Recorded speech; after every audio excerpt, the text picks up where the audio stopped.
Tonight's show is presented by Glenn Smith Chevrolet GMC in Opelika. Get ready to smile. Hello, baseball fans. You're watching On Deck with Tyler Redmond. Hey everybody, welcome into On Deck with Tyler Redmond. I am Tyler Redmond, and you may be looking at your screen going, what looks different about the whole setup? Well, I've recently moved. That's why I've been gone for a few weeks, been trying to get everything settled. And the studio is still under construction as we speak. There are cardboard boxes and everything else around me, memorabilia of various types just scattered around the room. Pictures have yet to be hung up on the wall. That's why this looks so blank. But in due time, it will happen. More than likely tomorrow, I hope. Fingers crossed, we're going to get everything done. But we did get enough done. We got the computer set up. We got the desk set up. We got the background somewhat set up that good enough where I felt like, you know what, we're not going to wait another day. We are going to get on there today, and we're going to talk about all these crazy moves that are going on in Atlanta because I have been desperately wanting to get on here and talk with you guys about all of this because what a few weeks it has been. And not even a few weeks, maybe two that we've had. The moment, free agency conversation started to open up, the Braves got involved. Once the market opened up, it was the Braves knocking on the door. They started with Jorge Soler. He was traded to the Angels for Griffin Canning. We can debate whether or not the Braves won this move, but I don't think it was a move where you're looking on a return from the Angels. Whatever you get out of Griffin Canning, great. I think he could be flipped in a later trade, but he could also be used as starting rotation depth, which is very possible. He was a first-round pick in 2019, has never really met his full potential, and the Braves are pretty familiar with guys like that. Reynaldo Lopez came out of nowhere last year and had a pretty darn good year, so he could very well have a Cinderella story. I don't know. But the whole point of that move for Atlanta was purely to drop cash. Jorge Soler, as much as we all love Jorge Soler, had nowhere to play on this team, not with Marcell Ozuna and Ronald Acuna, who will hopefully be healthy at some point next year.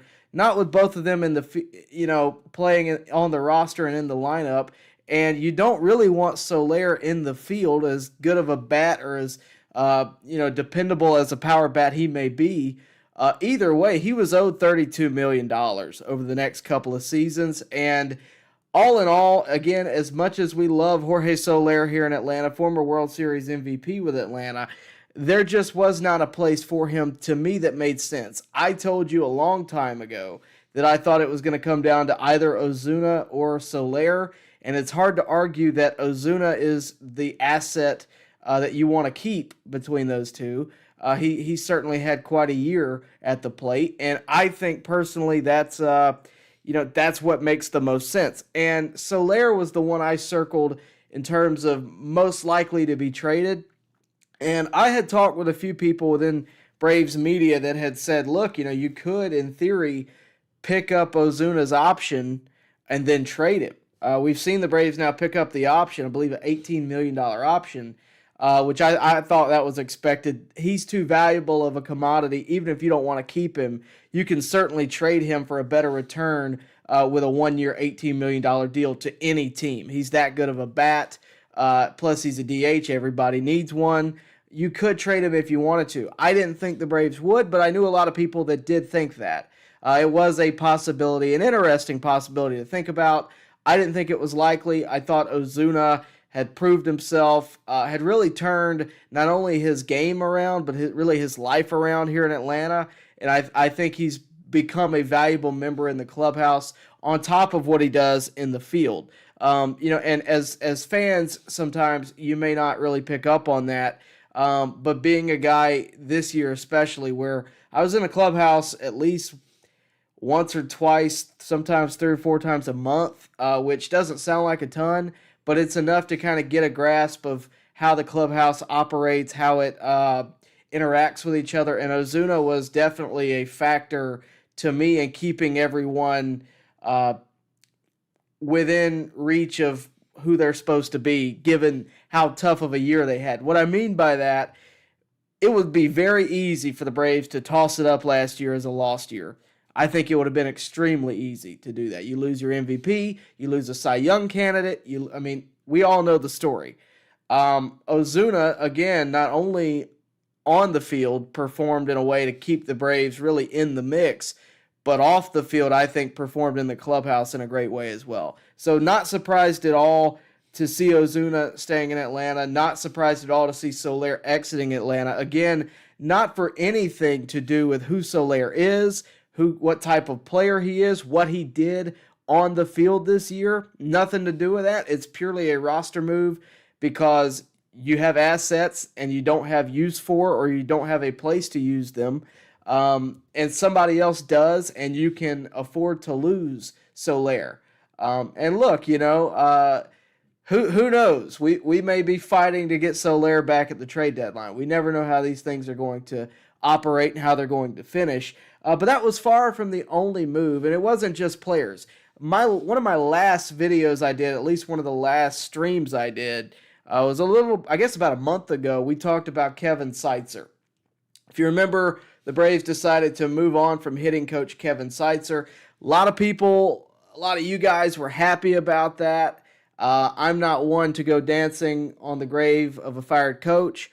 I was not particularly thrilled with it, and the reason is I don't think it's fair to judge any hitting coach by this past year. I just don't.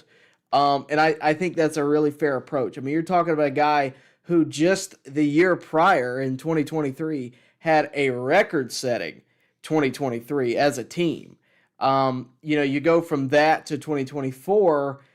I think the blame to either falls on injuries or it falls on the players. It's hard for me to just outright blame a hitting coach in that regard.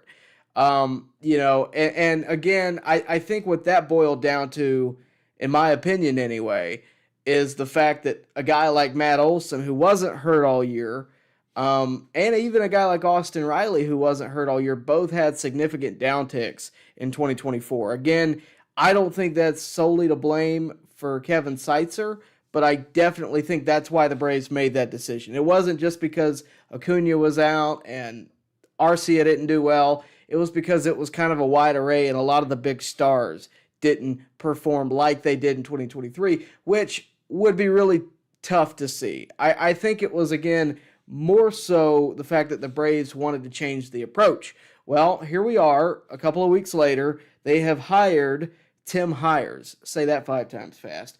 Tim Hires will replace Kevin Seitzer as the hitting coach. Hires wanted to join the Braves back in 2017. That's the year I graduated, by the way. But John Coppola's tampering allegations prevented the hire. So this is some long-term storytelling. Tim Hires wanted to be with the Braves in 2017, most likely because he is a Georgia native, but also because he probably knew, hey, we're going to have some pretty good hitters coming down the pipe. And it didn't work out we all know the story with John Coppola. But this is a guy who, again, the Braves have kind of had their eye on for a long time.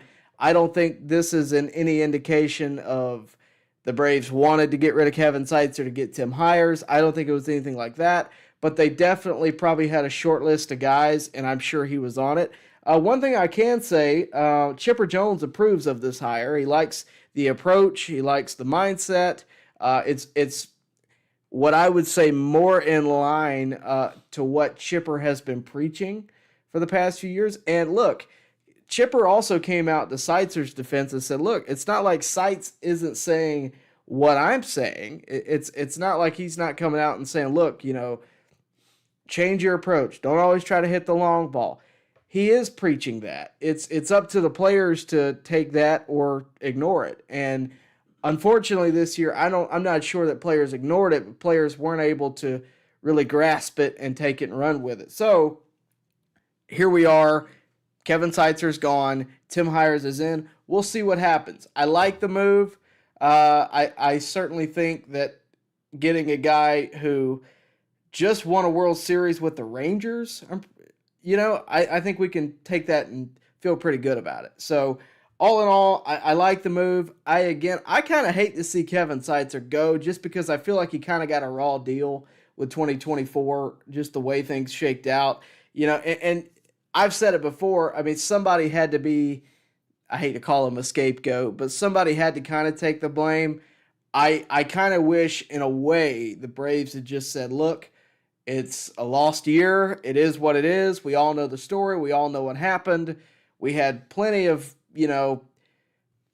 things that just got in the way. Injuries, performance issues from different players. And really it was injuries, all in all. That said, as an organization, you definitely have to make a move to get better.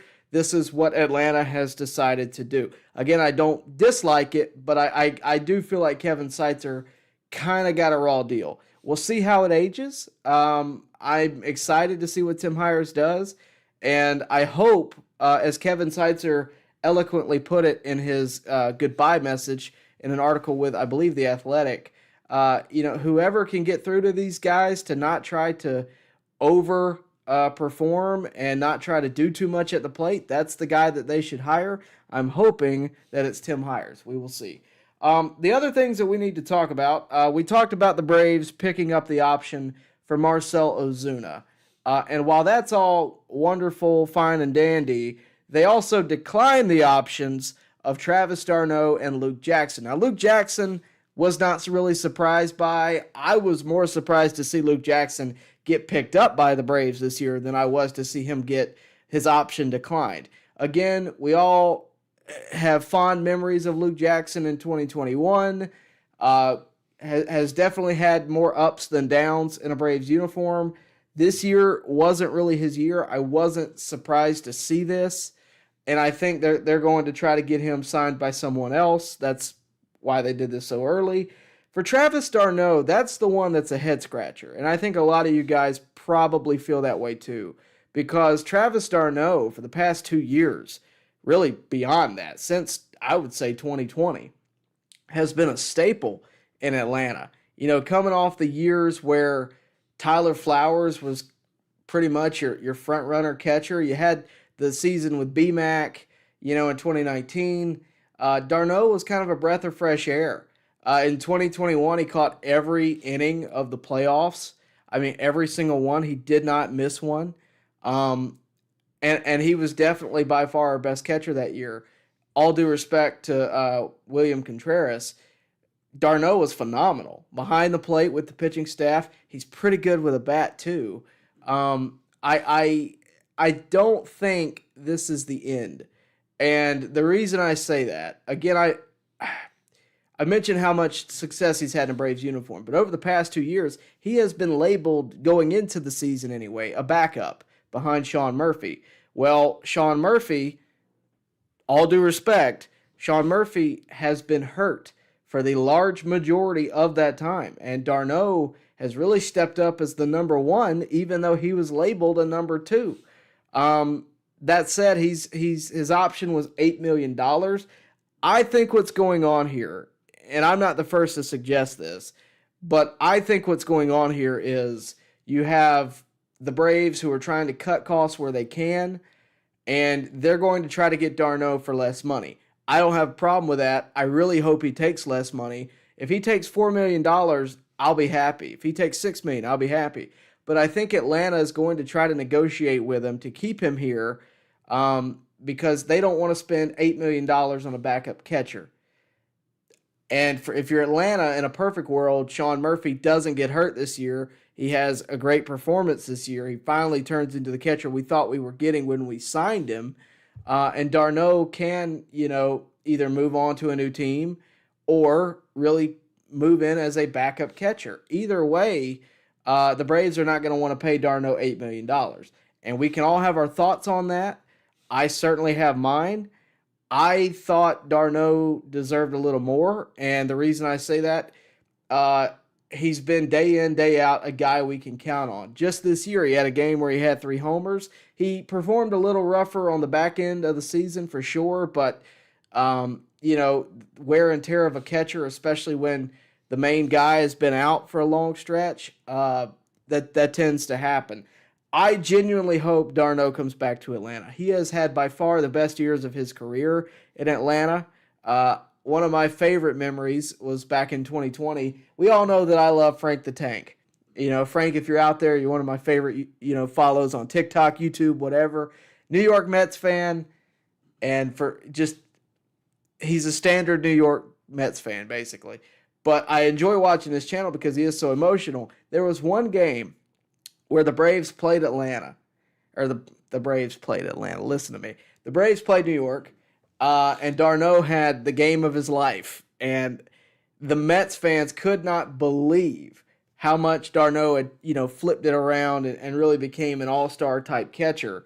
And he had. And I genuinely think his best years will be in Atlanta when it's all said and done. And I hope he stays here. I really do, because I think that he's affordable. He's too good to lose for a few $1,000,000 in my book. And as a guy who's interviewed him and met him, couldn't be nicer. And beyond that, I genuinely believe that he is a leader in that clubhouse in more ways than one. I really hope he's back. And I wouldn't say that about everybody. I hope he's back. That said, you might be asking yourself, well, what are the Braves cutting costs for? Well, let's look at this. The Braves reworked the contracts of two pitchers, Reynaldo Lopez and Aaron Bummer. Lopez, 3 years, $30 million. Bummer, 2 years, $13 million. Lopez, I think, was obvious. He earned his cash this year for sure. Braves can lock up, a starting pitcher that is reliable, that they can count on, at least based on what he did this year. Bummer, I'm going to tell you what I think is going on with Bummer. Bummer didn't have a great year this year, but he had a good year out of the pen. The Braves bullpen all in all this year was really good. But I think the reason they're locking up Bummer and maybe not someone else is because he's affordable, number one. 2 years at $13 million, your average is $6.5 million. It's not bad for a solid relief arm, especially from the left side. Meanwhile, Joe Jimenez is supposedly going to miss possibly up to a year due to a surgery he's getting to repair cartilage in his knee. So I think Bummer is a lockup move to ensure some steadiness in the pen.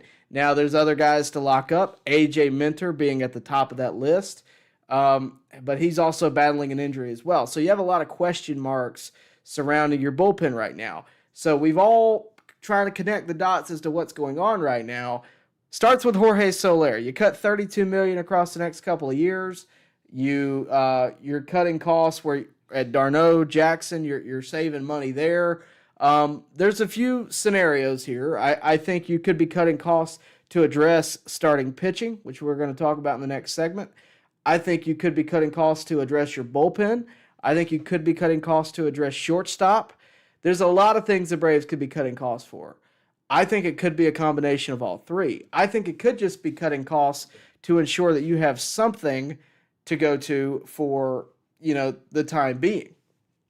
So all in all, I think this is a situation where Alex Anthopoulos and the Braves front office really need an opportunity to address the issues that are there, because there are a lot. You have two starting pitchers who are hitting free agency, one possibly hitting retirement. Again, we will talk about that later.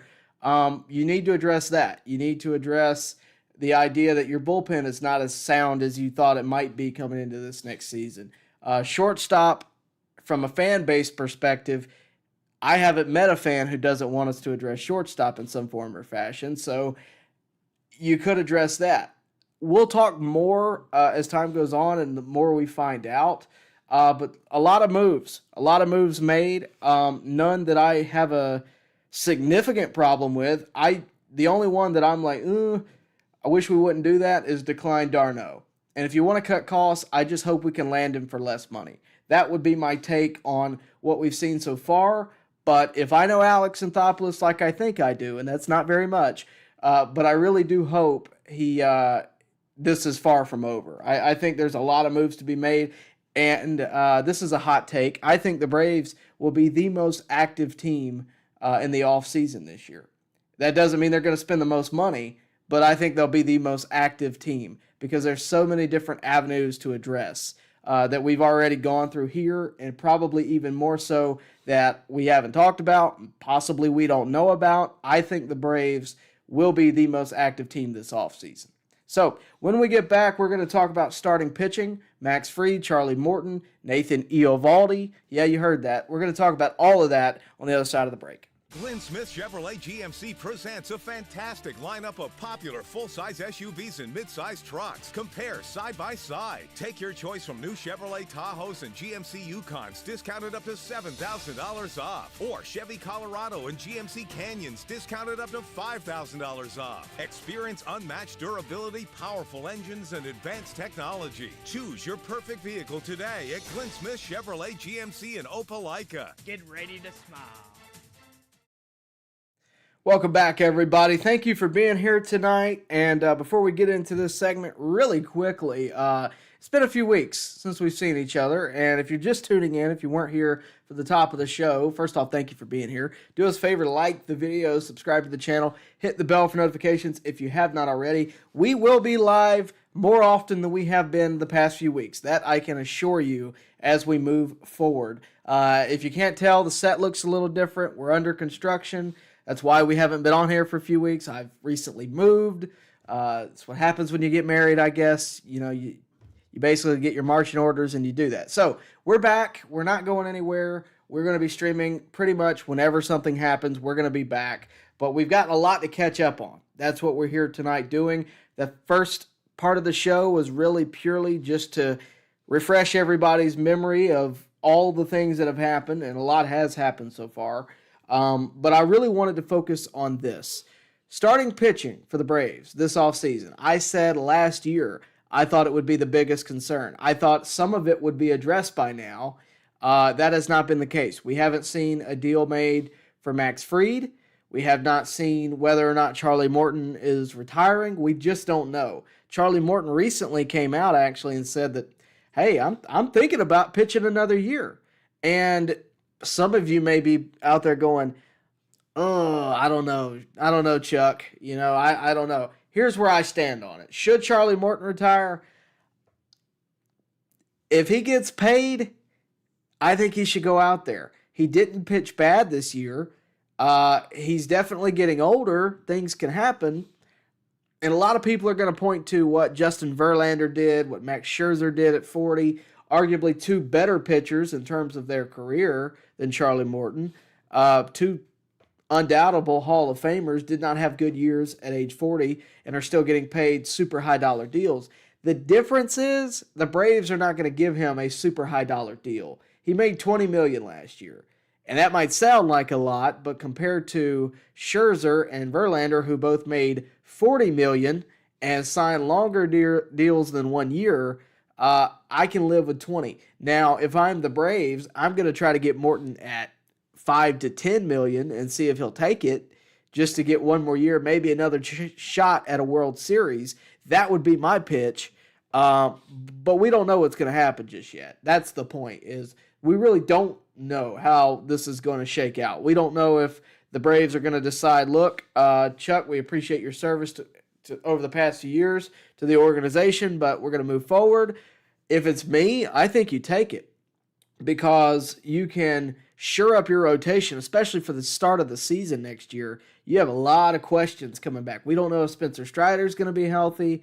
We don't know if Fried's going to be back, and I think I'm leaning no in that regard. A lot of people have different opinions on it.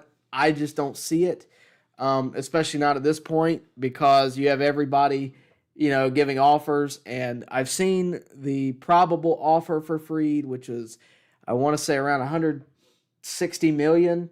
I don't hate it, but it's a lot, and it's a lot for one arm that could get hurt, which we've seen over the past couple of years. We all love Max Fried, but he's been hurt a lot the past couple of years. And when you're paying a guy a lot and he's sitting the bench because he's hurt, you feel it a little more, So with Morton, if you can pay him, let's just call it $8 million and get him back for one more year, I don't see a problem with that. Even if you pay him $15 million, I don't see a problem with it. I don't want to pay him $20. That's where I would say. If you get him for less than $20, I'm good with it. Because in theory, you'd have Charlie Morton, you would have Reynaldo Lopez, you'd have Spencer Schwellenbach. Eventually, you'd have Strider.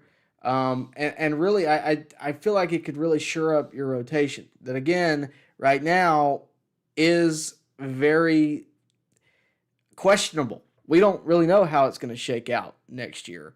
I think that it could be very good, but we just don't know. And if you don't get Max Fried, in a way, and a lot of people aren't going to like this, if you don't get Max Fried, in a way, that kind of automatically shores up money. But if you don't get Charlie Morton, again, that kind of opens up some money. You can pick your poison. A lot of people have suggested Nathan Eovaldi in the past couple of weeks. I saw Mark Bowman even tweeted about it, that the Braves have interest in Nathan Eovaldi. Nathan Eovaldi has been a really good pitcher for a lot of years. He's had postseason success multiple times over. He is a fan favorite anywhere he goes. I'm looking at his stats this past year. He was pretty good. He had a 3.80 ERA with the Rangers, and the Rangers weren't exactly terrific this past year. They were the year prior. He's 12-8, but his postseason numbers are almost legendary. I think Nathan Eovaldi would be a really good addition. I think he could be a Charlie Morton-esque figure on the Braves. He's had 13 seasons. He's well-versed in the majors. He's well-known in the majors. I think he could really help a young pitcher, much like we've seen Charlie Morton do over the past number of years, right? So we'll see what happens. But in terms of the Braves starting rotation and where things are going, I think it all starts with Max Fried, right? Once that domino falls, either in the Braves' favor or not, we'll know more. Until then, we're in a spot where we don't know. And we know that you got Reynaldo coming back. We know you got Schwellenbach. And we know that eventually Spencer Strider will be back. Other than that, kind of open field. When we get back, we're going to start going through the comments. Again, thank you all for being here tonight. Really do appreciate it. And again, remember, please do like the video, subscribe to the channel, and hit the bell for notifications so that you can stay up to date with everything going on here at On Deck. We'll be back right after the break. Glynn Smith Chevrolet GMC offers popular full-size trucks with a legacy of strength and durability. Side by side, the new Chevrolet Silverado and GMC Sierra 1500s, discounted up to $13,000 off. Or big, heavy-duty Chevy and GMC 2500s, discounted up to $8,000 off. Rugged durability, powerful engines, and advanced technology. Choose your perfect truck today at Glynn Smith Chevrolet GMC in Opelika. Get ready to smile. Welcome back, everybody. Thank you again for being here tonight. A lot of people in the comment section. We didn't promote this. We knew it was going to look a little different, so we didn't really put it out there. It's just an excuse for me to get on here and catch up and see how everybody's doing and talk about some Braves baseball, which we haven't been able to do in a long time. So happy to be back and happy to have you guys with us. Remember, Super Chats do get priority. They get you moved to the front of the line, and they really do help the channel. We encourage those. But we're going to try to read as many comments as we can tonight. Pendle's card says, no good moves at all. I don't know about that. I think that they were actually pretty smart moves. The only one, again, I didn't particularly love was the decline of the option of d'Arnaud, and I didn't really hate it. I get it. You don't want to pay him $8 million because he is technically a backup catcher. I just think d'Arnaud's version of a backup catcher is about as good as you're going to get in baseball. But I like the Soler trade. You had to get rid of that. You don't want to pay him $32 million to be basically a utility bat, which frankly Soler is better than a utility bat. I didn't want to see him play in that way because it's not where he plays his best. I really am happy he's getting an opportunity with all people, Ron Washington over there in LA. So I like that move. If we get anything out of Griffin Cannon, great. But it really just opens up some money that we can spend elsewhere over the next 2 years. I liked the Tim Hires as hitting coach. I like that we pick up the option for Ozuna.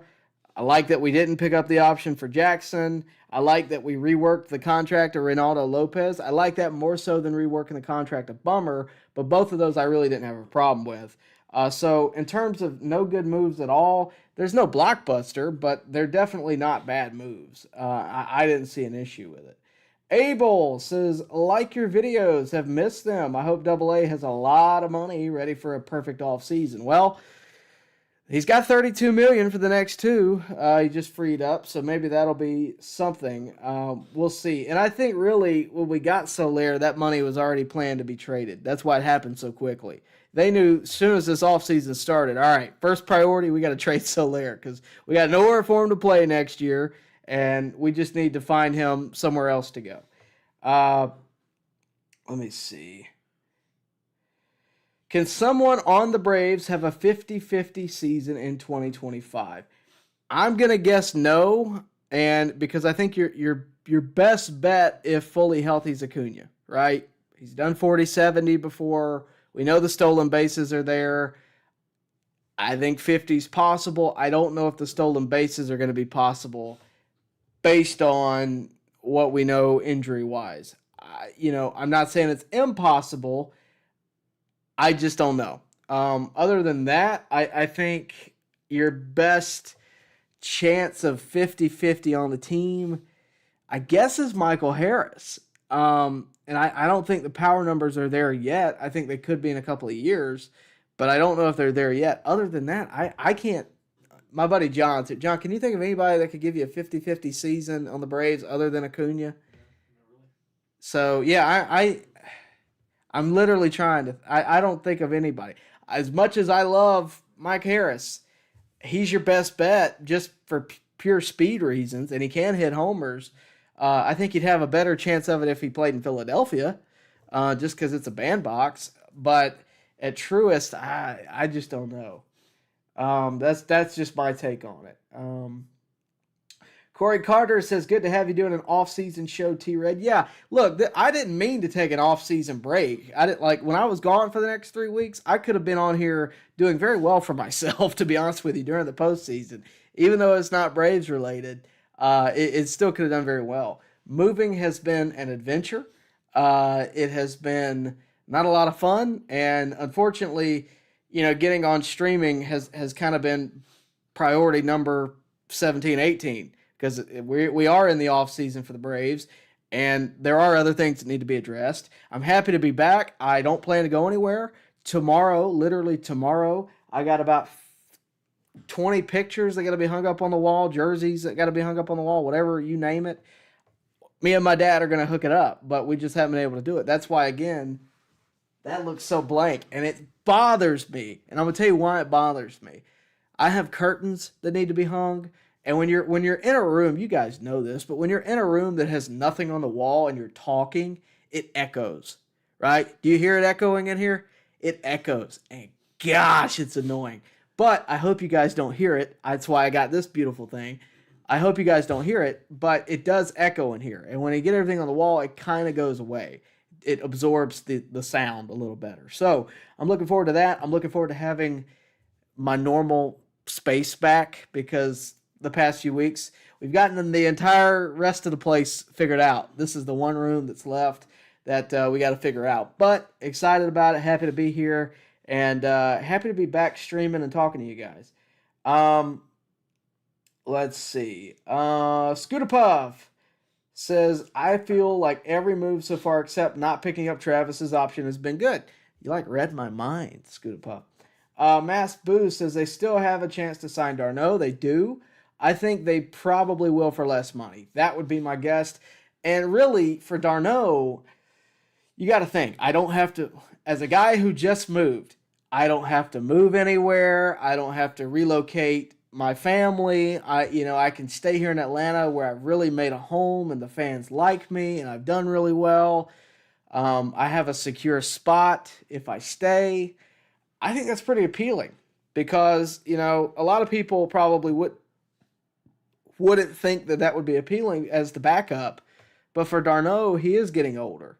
He is getting to a point where catching every day is going to take a toll. And here's the thing. As much as we all love Travis d'Arnaud, he's not going to be in the Hall of Fame, right? It's not like he's trying to accumulate enough stats or anything like that playing every day. His goal is to be financially secure and provide for his family, as everybody's is. I think Atlanta is very appealing to him. Now, I could be wrong. He could want to go back to play in New York or play somewhere else, but I doubt it. I think he's going to want to stay in Atlanta. Corey Carter says, because of the ratio to production to trade value received is seemingly off. This is why you don't like the salary dump for Soler. This is Corey Carter. Yeah, I mean, I can understand it because we didn't get a lot back. But again, you dump the salary.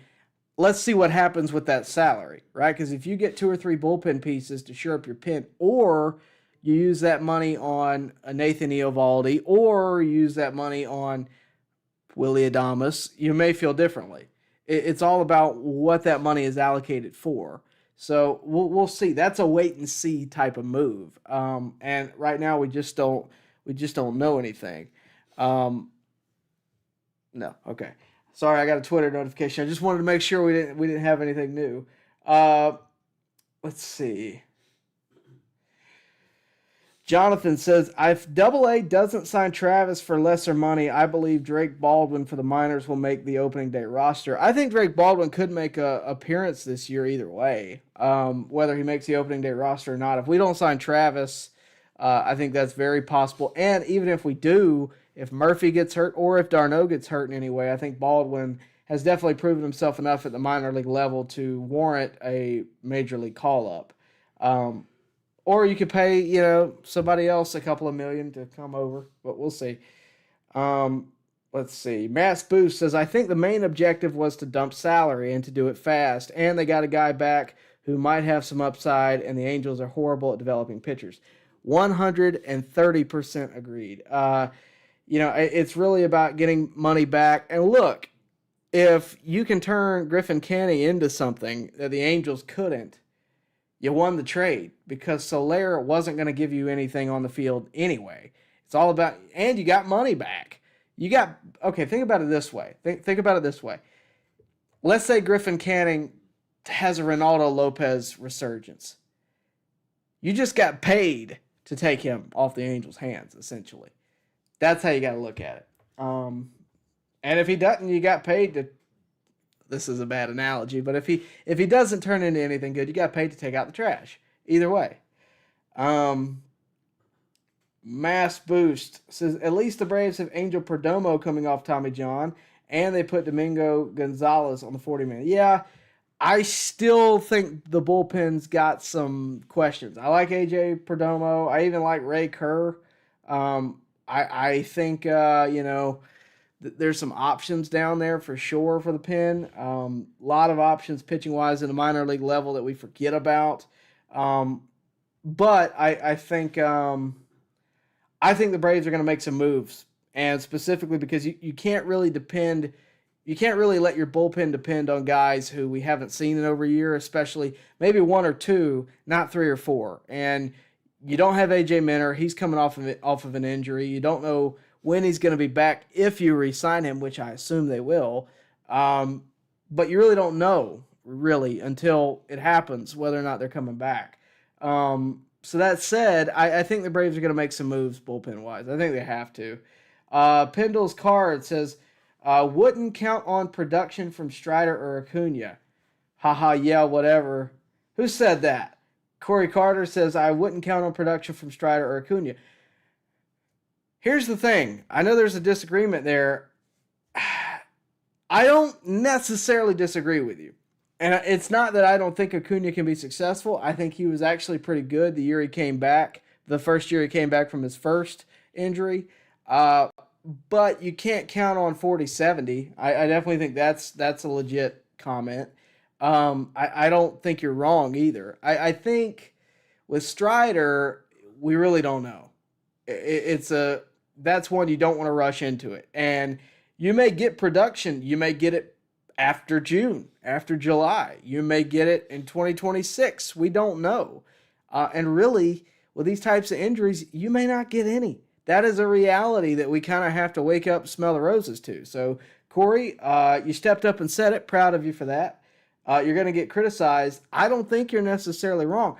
That said, if Acuna comes out and wins another MVP in the next couple of years, I'll be glad to be wrong. I'm not saying that it can't happen. I'm saying that you can't count on it. And that's what the Braves are kind of adding up right now. That's why they're cutting costs. That's why they're going to, look at other positions. That's the one reason why I do think Willy Adames is possible, If Acuna was healthy, I don't think we'd be talking about Willy Adames. I just don't. I think Arcia would be bottom tier priority. Yeah, okay, he doesn't really hit that great. He's a 9-hole hitter. Moving on. But because you don't have Acuna at the top, and because you don't have Strider, because a lot of things add up, Arcia becomes this glaring problem all of a sudden. So I think personally, you're not particularly wrong. Miguel Frica says, hey, Tyler, do you think that Alex Anthopoulos will pay any penny to Morton? Why did he sacrifice Travis? A lot of big words here. Strong words. He sacrificed him. Travis was better than Murphy. Travis was better than Murphy over the last 2 years. I do think Murphy has more upside. The problem with Murphy is he's been unable to stay healthy. A lot of people don't like to acknowledge that. They just like to look at what he hadn't done and say, well, he stinks. Not all true. It's not all wrong, but it's not all true. He's been hurt, and it's not fair to judge it. Darno has been able to, be tough and play just about anytime he's asked to, and that's great, but he is getting older. You don't want to make a long-term commitment, and he is a backup catcher right now. Murphy's the guy. We've signed him long-term. It's the guy we're rolling with. We can disagree on, the William Contreras deal or whatever. I'll be honest with you, looking back on it and looking at what Contreras has done, yeah, it stinks. I don't enjoy it. It doesn't feel like we won that trade. That said, if Murphy comes out this year and it's 50 homers, we're all going to be looking at each other going, man, I'm glad we made that trade, right? Perception is reality, I guess, is the best way to put it. But I personally think Travis was not sacrificed. I think it's a matter of time before he signs a lesser deal and he's back in Atlanta. At least that's the hope, and I think that's what the Braves are hoping too. In terms of do I think they'll give a penny to Morton, I think if Morton wants to come back, they're going to pay him something. If it's $5 million, it's $5 million. If it's $10 million, it's $10 million. I think they're going to give him some kind of an offer. And if you need a comparison here, Phil Niekro.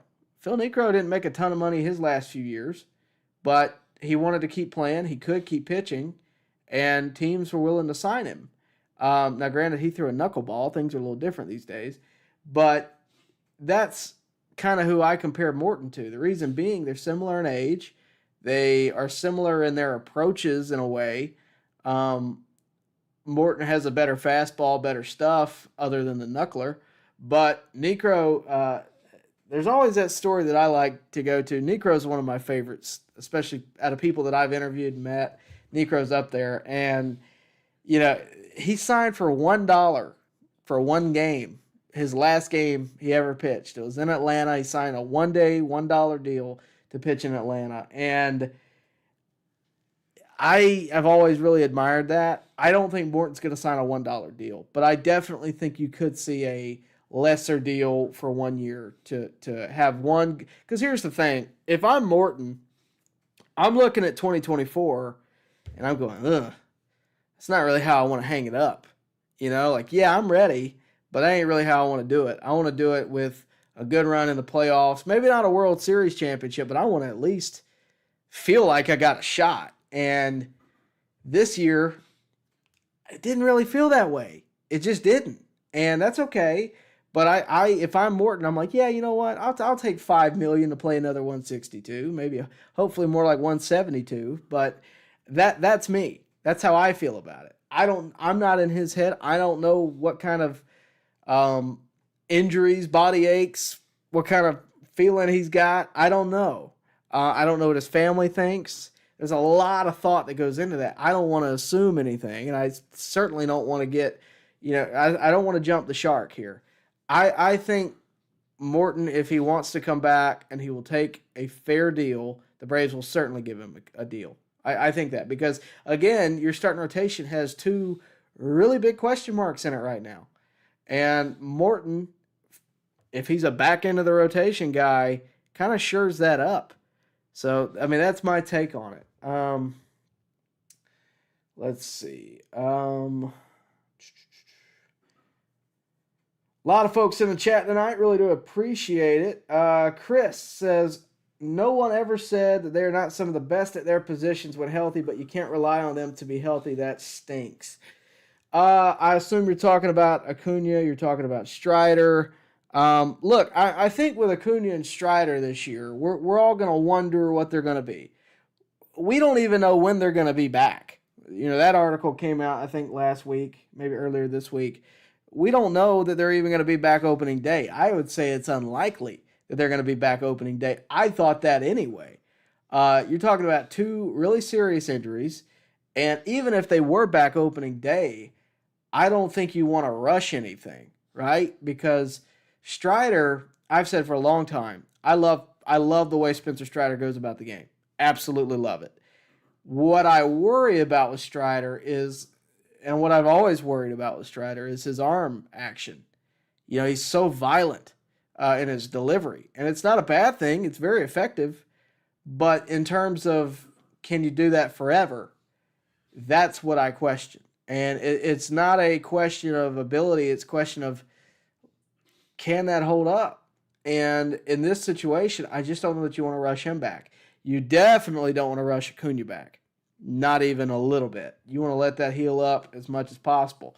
And if he can win an MVP on two bad knees, great. But I would much prefer 10 to 15 years of 40 homer, 20 base stolen than 1 year of 40-70. That's just my take. I think there may come a day, not this year, but there may come a day where Marcell Ozuna is no longer with the Braves and Ronald Acuna is your DH. A lot of people don't want to hear that, but that's possible. And, he tore one ACL in the field. He tore one ACL running the bases. You get kind of worried with him running, and you don't want to worry about it, but you do. Anytime he's hurt, you're like, oh gosh, what's going on? Like I've been there. I've been in the recliner or on the couch watching, go, oh, please don't be hurt. Please don't be hurt. And then he is. And you don't know what to do. And I think the Braves really got to be careful in rushing anything here. A lot of people don't want to hear that, but if they don't play opening day, if they don't play in the first month of the season, so be it. If they don't play till the All-Star break, so be it. I want them to be healthy. I want to know that they are back. I want to feel good about it. I want to know that they are here and they're not going anywhere. That's my take on it.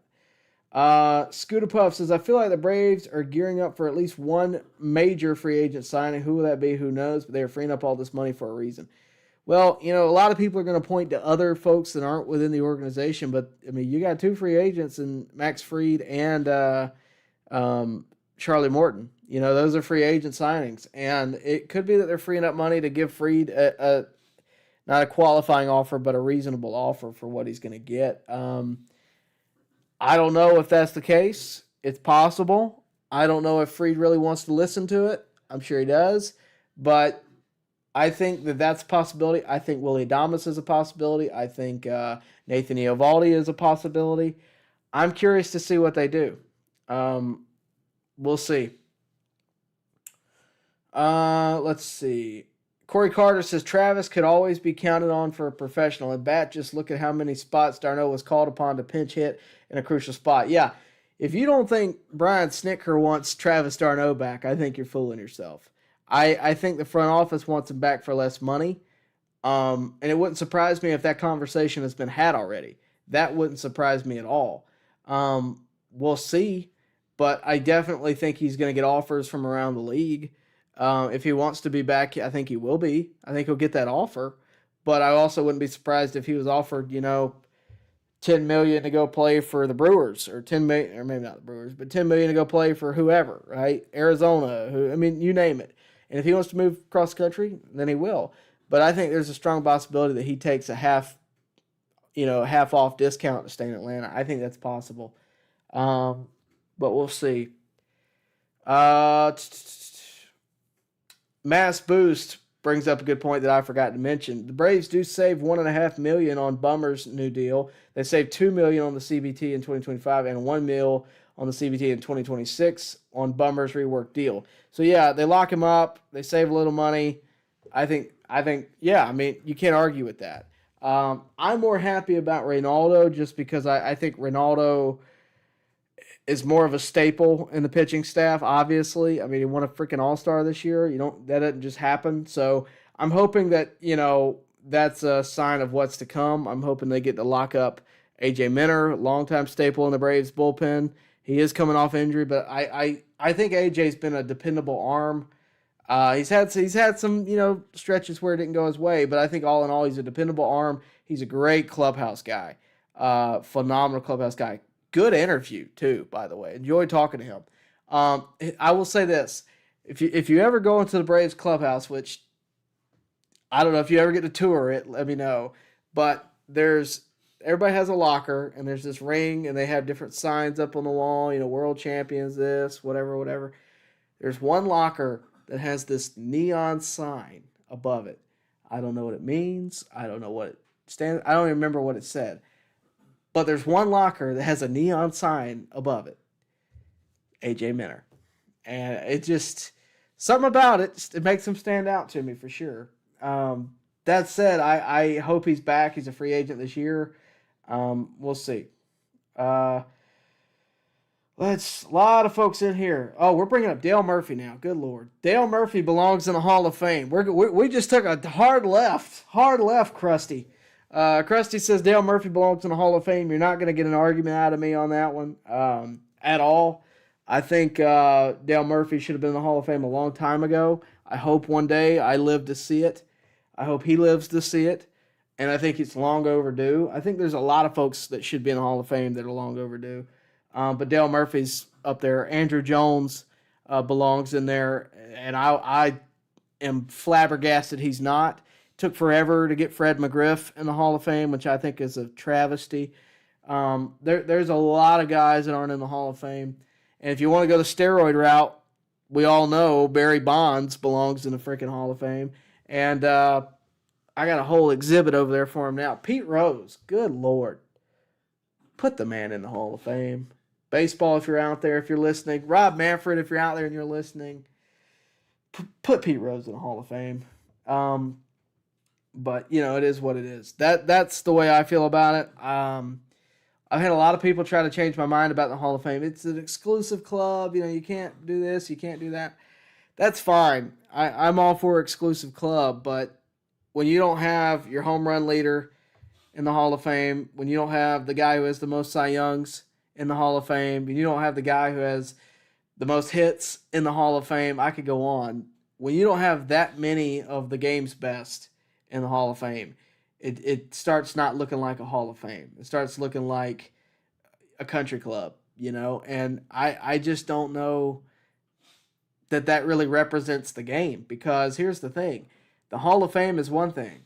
The Baseball Hall of Fame Museum is another, and Pete Rose, Barry Bonds, Mark McGwire, Sammy Sosa, you name it, Shoeless Joe Jackson, they're all in the museum, all over it. Big signs, big cardboard cutouts of Pete Rose all over the walls. All his memorabilia is in there. Put the guy in the Hall of Fame. What's it gonna hurt? What's it gonna hurt? Nothing. That's just me. All right, we're going back to the Braves. Chris Eakin says, Tyler, would you take Bichette if we can get him for little to nothing? Well, the Blue Jays already came out and said they're not doing anything with Bichette. They're keeping him. Would I take him for little to nothing? Yeah, you'd be dumb not to. Because the upside's definitely there. Excuse me. Chick-fil-A got the best of me there. That said, I don't think the Blue Jays are going to make a move there. They pretty much said it's not happening. That doesn't say they can't change their mind if given the right thing, but they're definitely not going to take little to nothing. Let me see. I think that's pretty much all the comments. We've gone for almost an hour. If anybody's got anything else, put it in. I think I'm just going to go quickly through this again and just talk about these transactions one more time for those of you that came in late. But if you want to get a comment, get it in. We're not going to be here but another few more minutes, so let me know. I really do appreciate all you guys being here, by the way. Yeah, Krusty, Chick-fil-A, get off my back. Sorry, y'all know how it is. But I really do appreciate y'all being here. Like the video if you could for me. Subscribe to the channel if you have not already. Again, we will be here far more often than we have been these past few weeks through the off season. We've seen a lot happen over the past couple of weeks. I think we're going to have a lot more happen as time goes on. We're going to try to do a stream at least once a week. That is the current plan. I can't promise it, but that is the plan, is to do a stream once a week. Again, with moving, it's been difficult to make that happen. But we're all but moved in. All we got to do is hang pictures and jerseys on the wall. So the studio's here. It's working. We had a little bit of a late start just because, you don't know that nothing's working until you plug stuff in, and then, that's when stuff stops working. But we are good to go now and looking forward to having a great 2025 season. All right, last few questions. Jack Norton says, maybe Nacho Alvarez will have a great offseason, be ready for 2025. Wishful thinking. I'm not opposed to it, but I also saw him try to hit the majors last year. Just didn't go very well. Corey Carter, he's got to do it. You have to do it. You have to bring up the Falcons, don't you? You were sitting at home, you're like, you know what I think will make Tyler get excited bringing up the Falcons. Look, it's been great here lately. Kirk Cousins has been a godsend for the Falcons. And it's not just him, but they've been really good. The NFC South sucks in general, but the Falcons are at least at the best in that category. I'm hoping they stay that way. I really am. I think they were this close to beating the Chiefs. That kind of showed me early on, like, oh, okay, and be honest with you, one pass interference call and they win that game. So tough to say, but it just is what it is. Oh, here he goes again. Dogs are greater than FSU. Well, congrats, I guess. That's like saying the Braves are better than the Braves front office is better than Oakland's. That's not even a comparison, really.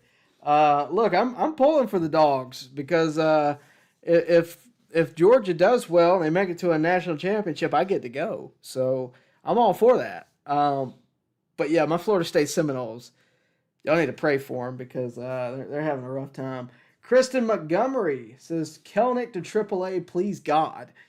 Jeez, there's some strong feelings there. I don't think he's going to AAA. I think Kelnick could find himself in a trade. I do think that. I don't think the Braves really got the value they were hoping for, but I think they're also going to want to see what he does under this new hitting coach.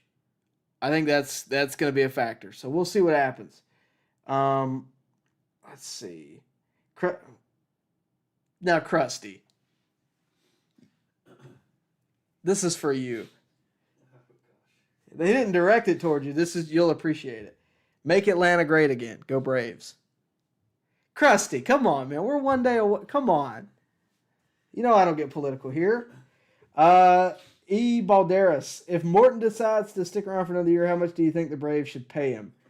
I've said it a couple times. I think as long as it's less than 20, I'm okay with it. I mean, here's the thing, guys. I can tell you that, look, I don't think Morton should make more than $5 million. I can tell you that. But it's not my money.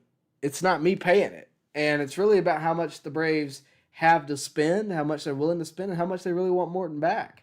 And how much Morton wants to be back. Because if he wants to be back, he'll take $5 million. If he doesn't want to be back really all that much, I'll do it for 10, I mean, you meet the middle. Negotiations happen, lawyers get involved.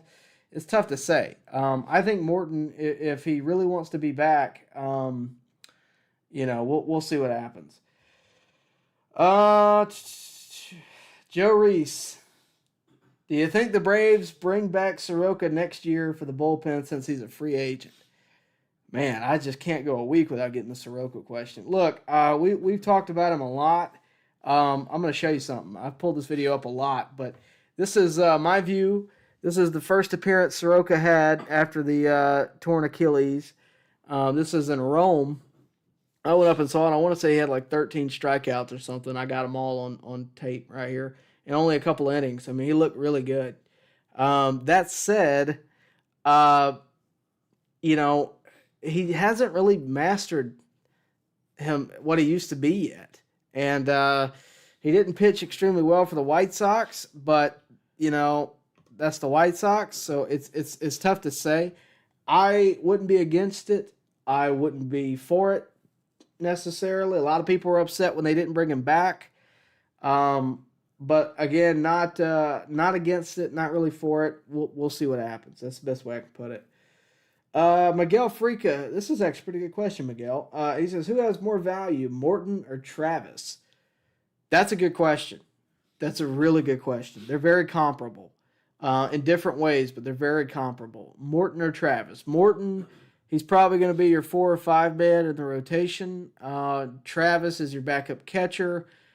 I would argue Travis because Morton, I like Morton a lot. I think he's very secure, but again, he's your 4th or 5th man. Darno, over the past couple of years, has turned into a number 1 guy. He's been in the lineup more than Murphy, and he's been pretty good in that spot. I mean, everybody's going to have their lulls, but I would say Travis there, and that's why I was so surprised they didn't pick up the option just because of how good he's been. They might have some kind of analytics that are saying that he's not going to be as good this next year. Some deeper analytics that, frankly, I'm not privy to, and I won't be privy to. But, we'll see. Miguel says, I would take Soroka over Morton. I can't agree with that. Soroka, we all have fond memories of Soroka. I wish he would become a Cy Young candidate again and really he was a Rookie of the Year candidate for sure. But he just hasn't been there. And I get it, he's younger, but, Morton, in terms of a 1-year deal, I would take Morton there.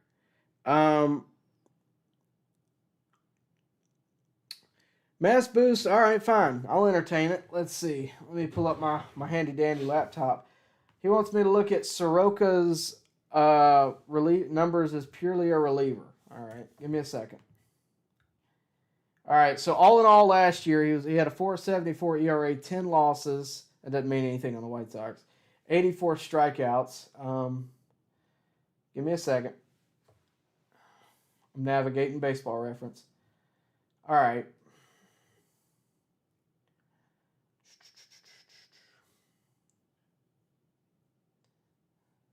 All right. So as a starter, he had 9 games. He had a. We're not going to give me ERA here? Come on now. 474. 4.74 ERA as a starter. I'm looking for as a reliever. Reliever, he had 16 relief appearances. What's his ERA? As a reliever, period. Next time y'all tell me to go look up stats, just include them. I don't got time to be doing this. Here we go. 275. Okay, yeah, that's better. For 36 innings. 60 strikeouts. Yeah, that's not bad at all, to be honest with you. That's as a reliever. I don't want him as a starter. I'm not opposed to that. I'm really not. But that said, you could get him and he not be what you're thinking. I'd throw him a couple million and say, let's give you a shot, spring training invite type of deal. Wow, I didn't know that. Thank you for that. Appreciate that, actually, because I was unaware that he actually did that good as a reliever. I thought they still had him in a starter role primarily. Credit to the White Sox for actually doing something right last year. I mean, who would have thought? Let's be real, guys. I didn't really watch a lot of White Sox games, just because I refused to, basically. That's pretty interesting. I'm not opposed to Soroka as a reliever, especially with Jimenez out and Minter out and that kind of thing. And really, I think if you're the Braves, you want to give Soroka a shot. They definitely tried to give him every opportunity they could to come back from the Achilles tear. I'm not opposed to it. So mass boost, credit to you. Not opposed to it. But we've had a lot go on these past couple of weeks. Glad we could come on here tonight and talk about it. And I know more and more will come out. We're going to cut a few videos that'll air probably tomorrow into the next day about just what we've talked about tonight. Just put those out there and get more views on them because they'll be more specific. But lots been going on the past couple of weeks. I think more will happen. Love the Soler, getting money from that. I think that frees up a lot of money to attack starting pitching, to attack whatever you want to do within the lineup, whatever you want to do within the bullpen. We'll see. But I think there's a lot to be done. And again, I think the Braves will be the most active team this offseason. I don't even think it'll be close. That said, guys, one more time, if you would, do me a favor, like the video, subscribe to the channel, hit the bell for notifications so that you can stay up to date with everything going on here at On Deck and, of course, with your Atlanta Braves. And one more time, we want to thank our sponsor, Glenn Smith Chevrolet GMC and Opelika. Get ready to smile. They have been a great sponsor since the start of this past season, and we look forward to working with them as time goes on. They've been a great partner with us, and couldn't ask for better support from them. And that said, we will see you guys later. Corey wants to know, am I a Falcoholic over Braves? I wouldn't say I'm a Falcoholic. I wouldn't say that at all. I'm more of a, how do I put this? I drink social when it comes to the Falcons, I guess. It's what they did today. Oh, okay, all right. I can't let myself get hooked. I can't, because I know how it ends. I've seen it before. Tom Brady's retired, but he still haunts my dreams. That's the best way I can put it. That said, we're gonna go with the Braves in that question. Guys, one more time, like the video, subscribe to the channel, hit the bell for notifications, and we'll see you next time right here at On Deck. Again, thank you guys for tuning in tonight, and really do appreciate it. You guys have been great. We didn't promote this at all, and we had a great crowd. Really do appreciate it. But like the video on the way out, subscribe if you haven't already, and of course, we look forward to seeing you on the next video. Talk to you later. Baseball fans, make sure you like and share this video and subscribe to this channel. As always, thank you for your support.